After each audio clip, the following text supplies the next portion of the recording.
వసుదేవసుతం దేవం కంసచాణూరమర్దనం దేవకీ పరమానందం కృష్ణం వందే జగద్గురుం. గౌతమన్వయ సంజాతం నృసింహార్య గురుసుతం మంత్రార్థాదివ్రదాతారం అప్పకుండార్యమాశ్రయే. బహుద్బంధులరా, అజ్ఞాతవాసం ఎక్కడ చెయ్యాలి అని తనకెంతో గొప్పగా శిక్షణ ఇచ్చినవాడు, సాక్షాత్తుగా వ్యాసుని శిష్యుడు అయిన ధౌమ్యుల వారుండగా రాజగురువు తన సోదరులను అడిగాడు. ఇది విశేషం. ఇది కూడా ధర్మంలో ఒక భాగం. మన ఇంటిలో ఏదైనా సమస్య వచ్చినప్పుడు మన వాళ్ళందరితోటి కూర్చుని మాట్లాడుకుని, మనకి పురోహితులైన వాళ్ళు, మంచి కలిగించే వాళ్ళు ఉండొచ్చు, మనకంటే కూడా పెద్దవాళ్ళు, అనుభవజ్ఞులు. అయినప్పటికీ అన్నదమ్ములు, అక్క చెల్లెళ్ళు నలుగురు కూర్చుని మాట్లాడుకుని అప్పుడు పెద్దవాళ్ళని అడగడం సాంప్రదాయం. అది అలాగా. అథ యదితే ధర్మ విచికిత్సావా స్యాత్ కర్మ విచికిత్సావా స్యాత్ ఏతత్ర బ్రాహ్మణా సమ్మర్శిన. ఈ విచికిత్స కలిగినప్పుడు ముందు నీ వాళ్ళతోటి చూసుకో, అయిన తరువాత పెద్దవాళ్ళని కూడా అడుగు. ఇది నియమము. అందుకనే ముందుగా ధౌమ్యుల వారిని అడగలేదు ఈ పెద్ద మనిషి, తమ్ముళ్ళని అడిగాడు. చేత ధౌమ్యుల వారు అప్పటికే ఉపదేశం చేయడానికి సిద్ధంగా ఉన్నారు. ఆయన మధ్య మధ్యలో చెప్తూనే వచ్చారు. ఇది అడగడంలో కారణం ఏంటంటే, సోదరులంతా కూడా రాజసూయ యాగం కోసం 4 దిక్కులకే వెళ్ళి దేశాలన్నీ తిరిగి రాజులందరినీ కూడా సంపాదించుకొచ్చి చేసిన వాళ్ళు. ఏ రాజు ఎలాంటివాడు, ఏ రాజు ఏ స్థితిలో లొంగి వచ్చాడు, వంగి వచ్చాడు, అది గమనించారు. ప్రత్యేకించి అర్జునుడు 20 సంవత్సరాల పాటు తీర్థయాత్ర చేశాడు మంచి సుఖంలో ఉండగానే. అందుకని అతను చెప్పిన మాట గబుక్కును అంగీకరించాడు ధర్మరాజు. మిగిలిన వాళ్ళు చెప్పారు. అందరూ తెలుసున్న వాళ్ళే. ధర్మాధర్మములు, కర్తవ్యములు ఇవన్నీ అడిగి తెలుసుకోవాలి. చిన్నవాళ్ళనైనా బాలాదపి సుభాషితం కదా.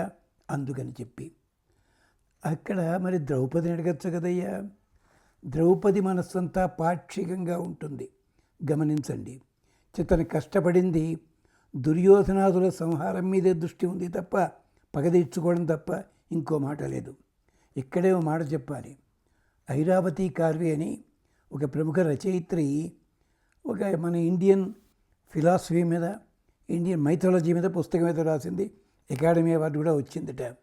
మా విద్యార్థులకు ఒకసారి పాఠం చెప్పేటప్పుడు సీత అండ్ ద్రౌపది అని ఒక ఎస్సే, మా ఇంజనీరింగ్ వాళ్ళకి అనుకోకుండా నేను మ్యాథమెటిక్స్ అయినా కానీ అది చెప్పాల్సి వచ్చింది 1984లో. అక్కడ గమనించాను ఆ వ్యాసంలోనూ, సీతాదేవికి నోట్లో నాలిక లేదుట, యాతన పడిపోయిందట పాపం. ద్రౌపదికి మాత్రం మంచి పట్టుదనం ఉంది అంటూ రాసి, సీత కంటే ద్రౌపదే గొప్పది. అంతేకాదు, సీతాదేవి తండ్రి ఏమిటండి, ఆ అమ్మాయి అంత కష్టపడుతుంటే ఏనాడైనా జనకొచ్చి రాముడి కోపడ్డా? కోపడలేదే. అదే చూడండి, ద్రౌపది మహారాజు వెనకాల పడి తిరిగాడు. ఇలాగే రాసింది ఆవిడ. కానీ తమాషా ఏమిటో తెలిసిన, మన వాళ్ళు ఉన్నారు 5గురు, కానీ వాళ్ళకి నోట్లో నాలిక సరిగ్గా లేదు గనక ద్రౌపది ఎక్కడ తగులుకుంది. అలాగే పట్టు చీర ఎరుచి పీట పట్టుకు తిరిగిందని సామెత ఉంటుంది. ఆ పద్ధతిలో ఈయన వెనకాల తిరిగాడు. అక్కడ సీతాదేవి ఎక్కడ ఏ మాట చెప్పినా, మృదువుగా చెప్పినా రాముడికి మనస్సు తిరిగిపోయేలా చెప్పింది. ఆ ఘట్టాలు మళ్ళీ ఇంకో చోట ఎక్కడో మాట్లాడుకోవాలి మనం. ఆఖరికి పట్టాభిషేకం అన్నప్పుడు కూడా సీతాదేవి గుమ్మం దాకా వచ్చింది బస్ స్టాప్లకు చెప్పడానికి. వస్తూ అంటుంది, రాజ్యం ద్విజాతి విర్జుష్టం, నీ రాజ్యంలో ఋషులు బ్రాహ్మణులు అంత క్షేమంగా ఉండేలాగా మీ నాన్నగారు నీకు పట్టాభిషేకం చేయాలి. అంటే అర్థం ఏంటో తెలుసా అండి? దాంట్లోనూ వేదమంత్రం కూడా ఉంది. అర్థం ఏంటో తెలుసా? నువ్వు నన్ను పెళ్లి చేసుకోవడానికి వచ్చినప్పుడు మారీచుడు, సుబాహుడు, తాటక వీళ్ళంతా ఎక్కడున్నారు? నువ్వు అయోధ్య నుంచి నడుచుకుంటూ వస్తే 7 రోజుల లోపల ఉన్నారు. మీ నాన్న 60,000 సంవత్సరాలు పరిపాలించాడు కదా. ఆ రాక్షసులు ఉన్నారని తెలియదా? మరి దండకారణ్యంలో ఉన్నారే, కిష్కింధలో కూడా రాక్షసులు వచ్చి వాళ్ళు ఆక్రమించేసుకున్నారే, వాళ్ళతో సంధి చేసుకుని ఇలా చేశాడు మీ నాన్న. నువ్వు మాత్రం పట్టాభిషేకం చేసుకుని కొంపలో కూతురు కులుకుతుంటావా? వాళ్ళందరి సంగతి చూసేప్పుడు రాజ్యాన్ని పట్టాభిషేకం, ఇది అంతరార్థం అక్కడ ఉంది చూడండి. అందుకని ఆనందపడ్డాడు రాముడు తర్వాత. ఇది సంగతి. అలాగా నోట్లో నాలుక ఆవిడకి ఉంది, మంచి పొదరైన నాలుక, కానీ ఇప్పుడు నాలప్పుడు. కానీ ద్రౌపది మోటార్ ఆడవాళ్ళలాగే మాట ఉంటే తల మీద పడిపోవడం కరవడం ఉన్నాం. ఇది సరదాగా చెప్పుకుంటున్నావు ఇది.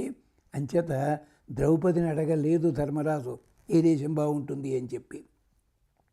అక్కడ ద్వాదశే ఇమాని వర్షాణి రాజ్య విప్రోషితావయం త్రయోదశోయం సంప్రాప్త కృచ్ఛ్రాత్ పరమదుర్వస. చాలా కఠినమైనది వచ్చింది. 12 ఏళ్ళు గడిపేశాం. ఆ కందమూలాలు తిన్నామో, అక్షయపాత్రలో పంచభక్ష్యాలు తిన్నామో, మంచిదే, అందరూ ఉన్నారు మనతో పాటు. ఇప్పుడు మనం 5గురే ఉండాలి, 6గురే ఉండాలి, ఎవరికి తెలియకుండా ఉండాలి, కష్టపడకుండా ఉండాలి, బయటపడకూడదు, ఇలా ఉండాలి. త్రయోదశ అయం సంప్రాప్త మీద పడిపోయింది. 12 ఏళ్ళు ఎలా గడిచాయో మనకు తెలియలేదు, కానీ మనకి ఇప్పుడు తప్పదు, ఇలాంటిది వచ్చింది. సాధు కౌంతేయ ఇతో వాసం అర్జున రోచయ. నాయన సాధు కౌంతేయ సహ ఇతో వాసం రోచయ, నువ్వు జ్ఞాపకం చేసుకో, దాన్ని ప్రకాశింపచేయి. రోచయ అంటే ఈ దేశం బాగుంది, ఈ దేశంలో మనం ఉండొచ్చు, ఇలాంటి వివరించాలి నువ్వు. అందుకని సంవత్సరం ఇమం ఎత్ర వసేమ అవిదిత పరై. బతకడం ఎల్లవలో బతికేస్తాం, కానీ అవిదిత ఇంకొకళ్ళకి తెలియకూడదు. ఒకప్పుడు ఏకచక్రపురంలో ఉన్నాం, మనం తెలియకుండానే ఉన్నాం, కానీ చటుకుని తెలిసిపోయింది. ఇలాగా బకాసుర వధతోటి తర్వాత అక్కడ ద్రౌపదిని ఆస్థానంలో ఉన్నటువంటి ఆ సన్నివేశంతో అప్పుడు దొరికిపోయాము, బయటకు వచ్చేసినట్టుగాను. ఇది సంగతి. అంచేత పరమదుర్వస సాధు కౌంతేయ ఇత వాసం అర్జున రోచయ సంవత్సరం ఇమం ఎత్ర వసేమ అవిదిత పరై. అంటే పెద్దవాడై ఉండి కూడా చిన్నవాడిని అడిగేటప్పుడు నిర్దేశం కాదు, సలహా అడిగినట్టుగా ప్రేమగా అడగడం, ఇది విశేషం. చిన్నవాడిని కూడా సలహా అడగండి, అడిగే విధానం ఇది. అంటే యమునివరం పొందాడని తెలుసు కదా అందరికీను, మళ్ళీ ఇలా అడుగుతాడేమిటి? ఇదే విచిత్రం. పెద్దవాడన్నవాడు నీ సాధన నీకు ఉండొచ్చుగాక, నీ పూజలు నీకున్నాయి, నీ సాధన నీకుంది, నీ పవిత్రత నీకుంది, కానీ నలుగురం కలిసి చేసేటప్పుడు నేను అన్నది ఇదే చేస్తాను. రావణాసుడు చేశాడు తప్పుడు పని, ప్రతి వాడి చేత వాగించడం, నేను ఇలాగే రాముడు కూడా మాట్లాడిన చివరికి తన మాటే. కానీ అక్కడ ఏం చెప్పాడు? మీరన్న మాటల్లో ఈ భావం ఉందయ్యా, ఇది కుదరదు, ఇది ఇలా కుదరదు అని అప్పుడు తన మాట చెప్పుకుంటూ వచ్చాడు అక్కడ రామచంద్రస్వామికి. గమనించండి, అక్కడ భరతుడు లాంటి వాడు అన్నీ అడిగితే అన్నిటికీ అన్నీ సమాధానం చెప్పాడు. జాబాలి మహర్షి అంటే జాబాలికి సమాధానం చెప్పాడు. అలాంటి వాడు అల్లా పద్ధతి అంటే పెద్దవాడు అన్నవాడు ఎలా ఉండాలో లౌకికంగా 20వ శతాబ్దం 21వ శతాబ్దంలో చూపించాడు ధర్మరాజు. అందుకని ఎంచేత పాండిత్యం నిర్విద్య బాల్యేన తిష్టాసేత్ అని చెప్పి శాస్త్రము. పాండిత్యం ఎంత సంపాదించి అహంకరించకు. ఆ పాండిత్యం ఎప్పుడు కూడా బాలుని వలే, అంటే పిల్లవాడు తను తెలుసున్న విషయాన్ని మొహమాటం లేకుండా చెప్పేస్తాడు. ఎందుకంటే నాకు చెప్పరా చెప్పేస్తాడు. అలాగే విశ్వామిత్రుడు బాలుడు. అందుకనే శ్రీమద్ రామాయణంలో మొదటి కాండ పేరు బాలకాండ. చాలామంది రాముడి బాల్యం చెప్పారండి. ఎక్కడ చెప్పారు? 2 శ్లోకాలు ఉన్నాయి. అందుకని రాముడి బాల్యం చెప్పలేదని కృష్ణ బాల్యాన్ని వర్ణిస్తే ఇలాగే రాముడి బాల్యం అంటే అధ్యాత్మరామాయణంలో. అధ్యాత్మరామాయణం వేదవ్యాసుల వారు కాదండి, అది దానికి పెద్ద తిరువెసినలు రామచంద్ర శాస్త్రి గారని బ్రహ్మాండమైన వ్యాసం రాశారు. తంజావూరు కేంద్రంలో ఉంది అది సంగతి. అంచేత సరే ఉంచండి అలాగా. ఇక్కడ బాల్యేన తిష్టాసేతు, అందుకని తను సంపాదించిన విద్యనంతా అనుభవించాడు, కష్టాలు తెచ్చుకున్నాడు, సుఖాలు పొందాడు, ఆనందం అంతా బాగానే ఉంది. చివరికి అర్థమైంది బాల్యేన తిష్టాసేతు, ఇది నా దగ్గర ఉంచుకుంటే నాకు మోక్షం రాదు, బ్రహ్మర్షిని కావచ్చు నేను, ఇవన్నీ కూడా నాకుంటే నిరుపయోగం అవుతాయి. అంచేత ఎవరికైనా యోగ్యుడికి ఇవ్వాలి. ఎవరా యోగ్యుడు? పరమాత్మే. అందుకని రామచంద్ర స్వామికే ఇచ్చాడు. ఇవ్వచ్చు కదా, తిన్నగా ఇచ్చేది కదా, అయోధ్యలోనే ఇచ్చేది కదా. కాదు, ఆ యోగ్యతని లోకానికి ప్రకటింపచేయాలి. అందుకని 7 రోజుల పాటు ఆయన వెనకాల అధ్యర్థ యోజనం గత్వ ఇన్నాళ్ళు యోజనం పైన 12 మైళ్ళు నడిపించాడు. అప్పుడు ఆ మర్నాడు ఇచ్చాడు ఇవన్నీ కూడా. అందుకని ఆయన బాలుడు, బాలకాండ అందుకని చెప్పి అలాగ అడుగుతున్నాడు ఈయన. అంచేత అర్జునుడు ఎందుకని అంతటి వాడు గనక విరాట నగరాన్ని చెప్పాడు, మత్స్యదేశాన్ని సూచించాడు, వరుసగా నగరాలని పేర్లు చెప్పాడు. దీంట్లో ఇది చాలా మంచిది అనేసరికి అక్కడ అర్జునుడి దగ్గర మళ్ళీ చెప్పుకుంటాం. ధర్మరాజు రెండో మాట లేకుండా సరే తప్పకుండా అక్కడికి వెడదామన్నాడు. అంటే తన అభిప్రాయాన్ని బలవంతముగా ఎవరినెత్తినా రుద్దకూడదు పెద్దలైన వాళ్ళు. ఇది ధర్మము. ధర్మో వివర్ధతి యుధిష్ఠిర కీర్తనేనా అని చెప్పడంలో నీవు ధర్మాన్ని చెప్పు, ధర్మం ఇలాంటిదని చెప్పు. ఎటవాడు సూచన ఇస్తే దాంట్లో విశేషం ఉంటే దాన్ని గమనించు. నా ఇష్టం నేను ఇలా చేస్తాను. దశరథుడు చేసిన తప్పుడు పనుల్లో అదొకటి. ఏమిటది? రాముడికి పట్టాభిషేకం ఎవరికి అభ్యంతరం లేదు. కానీ రాముని కన్నా కూడా ముందు కైకమ్మ గారి తండ్రికి ఇచ్చిన మాట అది ఎందుకు మర్చిపోయాడా? గుర్తుంది. అంచేత ముందుగా వాళ్ళని సంప్రదించి, వాళ్ళకి తెలుసు రాముడు చాలా మంచివాడని, దాంట్లో తేడా ఏం లేదు. అలా కాకుండా నేనే చేస్తున్నాను అని చేస్తే ప్రమాదం వచ్చింది కదా. ఎప్పుడు కూడా ఇంతే. ధృతరాష్ట్రుడు కానీ, దుర్యోధనుడు కానీ, మరొకడు కానీ ఎవళ్ళైనా చేసేటప్పుడు ప్రమాదాలు ఎందుకు జరిగాయి? ఇలాంటి చోట్లే జరిగాయి. అందుకని ధర్మరాజు శ్రద్ధగా చెప్పాడు. అంచేత రెండో మాట లేకుండా అన్నాడు. అంటూ నాకు మత్స్యనగరం గురించి తెలుసయ్యా అన్నాడు. మరి తెలుసుంటే ముందే తెలుసును నీరు వాగించడం అంటే అర్థం అది కాదు. తెలుసును అంటే మత్స్యరాత లాంటి వాడు తెలుసును, కానీ మీ అభిప్రాయం కూడా కనుక్కోవాలి, మీ చేత కూడా అనిపించాలి నేను. అది అంచేత మీతో నాకు మాట తఫావతు రాకూడదు.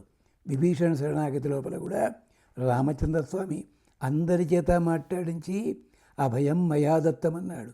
నేను ఎప్పుడూ ఇచ్చేసానయ్యా. మయా అంటే నా చేత కాదు, మా లక్ష్మీదేవి చేత విభీషణుడికి అభయము ఇవ్వబడింది. ఎక్కడండి? సీత ఎక్కడిచ్చిందండి? సీత ఏమంది? ఈ స్వప్నమే నిజమైతే స్వప్నములో జరిగినవన్నీ కూడా అలాగే జరుగుగాక అంది కదా. విభీషణుడు స్వప్నానికి వచ్చింది, అది రాయించదు. ఇవి తమాషా చిన్న చిన్న సూక్ష్మాలు ఇవి. అందుకని అంటే తన ధర్మాన్ని, తన ఆలోచనని ఎదటివాడి మీద రుద్దడం కాకుండా ఉండడం ధర్మానికి ఒక సంకేతము. అయితే ఎవరెవరు ఎక్కడెక్కడ ఎలా గడపాలి అన్న చర్చ విరాటరాజు గురించి వర్ణన ఉంది, అది కూడా చెప్పుకుంటాం తర్వాత. కానీ ఇక్కడ ధర్మరాజు సంగతి మాట్లాడుకుంటున్నాం అంతే. అందుకని ధర్మరాజు వైభవాన్ని స్వయంగా అర్జునుడే చెప్పాడు అనే మాటలు చూడండి. అది ధర్మో వివర్ధతి అంటున్నామే, ఆ ధర్మో వివర్ధతికి ఇది కారణము. ఆయన మృదు, వదాన్య, హ్రీమాన్, ధార్మిక, సత్యవిక్రమ 5 గుణాలున్నాయి ధర్మరాజుకున్న ధర్మనిరతికి బలాన్ని చేకూర్చేవి. మృదు, మార్దవం కలిగినవాడు. ఒక్కసారి మీరు భారతం చూడండి, ఎంతటి దుర్మార్గుడినైనా ధర్మరాజు తిట్టిన తిట్లున్నాయా ఎక్కడైనా? దుర్యోధనుడు వచ్చి ఘోషయాత్రలో ఇంత చేస్తుంటే, నాయన నీది కాని చోటికి ఎందుకు వచ్చావు నాయన, మమ్మల్ని పలకని రాదు, అభ్యంతరం లేదు, నీకంటే బలవంతుడెవడో గంధర్వుడున్నా అంటే ఎందుకు యుద్ధం చేసావురా, ప్రాణం మీదకి ఎందుకు వస్తావురా నాయన నువ్వు, 13 ఏళ్ళు గడిచిపోగానే యుద్ధంలో మమ్మల్ని ఓడించు, చంపు, ఏదో చెయ్యి, ఎందుకు నాయన. అలాగే సైంధవుణ్ణి కూడా ఎక్కడా కూడా ఒక్కచోట కటువైన మాట ధర్మరాజు అనగా మనం చూచి ఉండము. ఆఖరికి ద్రౌపది కూడా అరణ్యంలో ఉండగా ఎన్నిసార్లు ధర్మరాజును తిట్టిందో, శ్లోకాలు తిట్టడం అంటే విసుక్కుందో తెలుసును. ఎక్కడ మృదువైన మాట తప్ప కఠినమైన మాట ఎక్కడా లేదు. అందుకని మృదు, వదాన్య, దానం చేయడంలో కర్ణుడు వీళ్ళంతా చెప్పారు తప్ప ధర్మరాజు దానం ఎంత గొప్పదో తెలుసునా. అక్కడ విరాటపురంలోనే పద్యాల్లో అవుతాడు. ఎవడో వచ్చి అయ్యా నాకు ఇల్లు కావాలి అన్నట్ట సరదాగా మా తెలుగు మాస్టర్ చెప్పేవారు. ఇల్లు కావాలా, పెళ్ళయిందా అని అడిగేవాట. అబ్బే లేదండి, ముందు పెళ్లి చేసుకో, ఇల్లు అప్పుడు మీ ఆవిడ తీసుకురా ఎలాంటి ఇల్లు కావాలో ఇస్తాను. ఇల్లే కాదు, లోపల మంచాలు, పడగదులు ఇవన్నీ మొత్తం. వాడు అడిగింది ఒకటి ఇల్లే, కానీ వాడి బతుక్కి సరిపడ మొత్తం అంతా కూడా ఇచ్చేవాడు. పొలాలు, పరివారం, ఇదంతా. వదాన్య అంటే మనకి వెంకటేశ్వర స్వామి అదంట, కొండలంత వరములు గుప్పెడు వాడు అని చెప్పి. ఇది పద్ధతి. అల్లా ఇస్తాడు మహానుభావుడు. అదనమాట. వదాన్య హ్రీమాన్, ఎంత ఘనకార్యాలు చేసినా కూడా హ్రీ వినయంతో ఉంటాడు. హ్రీమాన్ ధార్మిక, ధర్మము ఏనాడు కూడా తప్పడు. ఇక్కడ చెప్పుకున్నాం కదా హిడింబఘట్టంలో అలాంటి ధర్మము. అలాగే ఉత్తర విషయంలో కూడా ప్రతి చోట కూడా ధర్మం ఎక్కడా తప్పడు. సత్యవిక్రమ, తను యుద్ధం చేసేటప్పుడు సత్యము తప్పలే.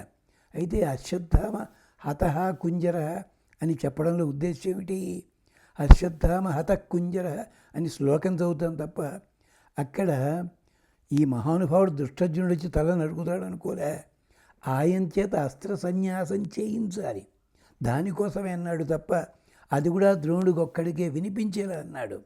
అది తప్పే. అందుకనే ఆయన రథచక్రాలు నేలని తాకాయి. అంతవరకు కూడా ఆయన రథచక్రాలు నేలని తాకలేదు. అది విశేషం. అలాంటివాడు. అందుకని ధర్మో వివర్ధతి. అంతేకాదు అందరినీ ఎందరినో సేవించినవాడు, ఒకడి ఎదురుకుండా తల దించి అందరికీ ఇచ్చిన చెయ్యి పైనున్నవాడు చెయ్యి చాచి అడగడం అన్నది ఏమిటిది? అన్యాయం. ఇది ఆపద్ధర్మ నిరతి అంటారు. దీన్నే తమ్ముళ్ళ ఘనత, భార్య ఘనత ఎరిగినవాడు ధర్మరాజు. ద్రౌపది విషయంలో అందరూ ఎందరో ధర్మరాజుని కించపరిచిన ధర్మరాజుకి ద్రౌపది అంటే ఎంత గౌరవం. తన్ని తిట్టినా సరే అంటాడు ఒక చోట, ఏం హి నా ప్రియా భార్య ప్రాణేభ్యోపి గరీయసి మాతేవ పరిపాల్య. ఈ మాట ఎవడైనా అనగలరండి? మాతేవ పరిపాల్య. కుంతీదేవిని ఎంత గౌరవంగా చూస్తున్నావో అలాగే ఈవిడ్ని పరిపాలించాలి. పూజ్య జ్యేష్ఠేవచ స్వస. జ్యేష్ఠుడు అంటే పెద్దదని కాదండి, శ్రేష్ఠురాలు. అంతేకాదు స్వస అంటే చెల్లెలి వలె ప్రేమ కలిగింది. ఇది మనం చెప్పుకుంటుంటాం రుద్రాధ్యాయంలో. స్వస్ర అంబికయా సహ జుషస్వ రుద్ర ఏషతే రుద్రభాగ. స్వామి వచ్చి చెల్లెలి వంటి పార్వతితోరా, పార్వతి భార్య కదా, కానీ చెల్లెలి వంటి సోదరి వంటి ప్రేమ కలిగినది. ఇది ధర్మనిరతి. అంతేకాదు అంటాడు ఒక చోట, కళ్ళ నీళ్ళు వస్తాయి. సుకుమారీచ బాలాచ రాజపుత్రి యశస్విని పతివ్రత మహాభాగ. పతి యొక్క వ్రతమే తన వ్రతముగా కలిగినది. అలాగే వచ్చింది కదా ద్రౌపది సత్య సంవాదం అని అరణ్య పర్వంలో వస్తుంది. సరదాగా చూసుకోండి, అక్కడ తెలుస్తుంది ద్రౌపది గొప్పతనము. మరి తర్వాతి భాగానికి మళ్ళీ పెడదాం. అంతవరకు స్వస్తి.